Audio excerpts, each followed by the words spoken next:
Hey, what's going on, guys? Mcskillet here with another CSGO video, and today we're actually going to be taking a look at the most expensive dragon lore ever sold for CSGO. It's $61,000, and I didn't even think I was going to be making a video about souvenir skins from this major, but with Cloud9 winning, I think there's a few pretty valuable ones that I'm also going to be taking a look at. This isn't actually a new souvenir skin, just to clarify that. I'm going to take a look at it in a second, but for this video, got a pretty decent sized giveaway. Going to give away 5 Flip Knife Crimson Web field tested, so just like the video, comment your trade roll, and subscribe. And these 3 knives are still up for giveaway from my last video.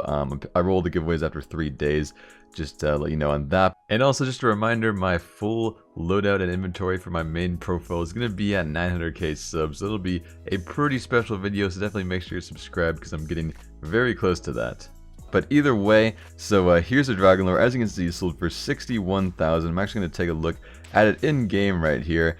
And this is not a new one, like I said earlier. It's actually from the major in Poland, and so obviously not the newest one, but it does have the Skadoodle signature and obviously Cloud9, and not the best float, but even this one sold for $61,000. I honestly don't think it's worth that much, especially in the future, unless Skadoodle continues to just be an insane offer, and if they win more majors, maybe it'll actually be worth this much. But right now, I think it's just kind of like the hype getting to the person who bought this.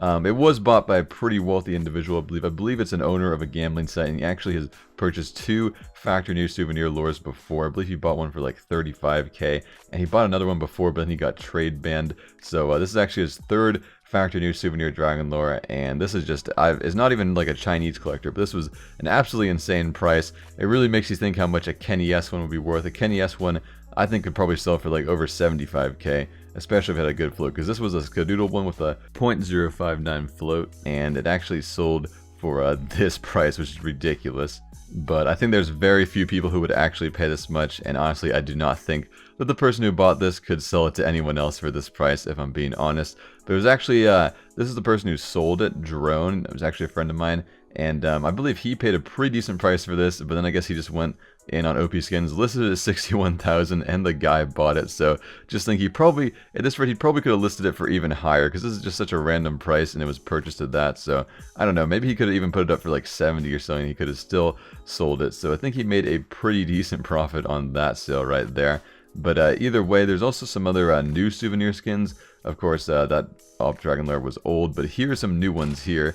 And someone actually got a Skadoodle FaZe vs Cloud9 op from the final, and also has Skadoodle on the scopes. This has got really nice placement. In my opinion, I think it's best for ops to have these signature on the scope. Definitely the cleanest look, and it's field tested. It's got a really good float for field tested, though almost minimal wear. And this was purchased by a guy that's been known to buy some really end game stuff in the past, so he might have paid a pretty decent price for it, because I know this guy used to be a pretty big collector. And there's another one as well. It's also field tested and very similar float as well. And it even has Skadoodle on the scope. So there's 2 of these new Skadoodle FaZe C9 ops that are, I don't know if they might go down in the future, but I think right now these are insanely hyped items, just because Cloud9 won the major, of course, making a lot of the Cloud9 drops pretty hot items. Not sure if that's actually gonna keep up unless they continue to do insane, but probably a little bit overhyped right now. But that's pretty much it for the video, guys. Hope you guys enjoyed, and I'm Mcskillet, and I'm out.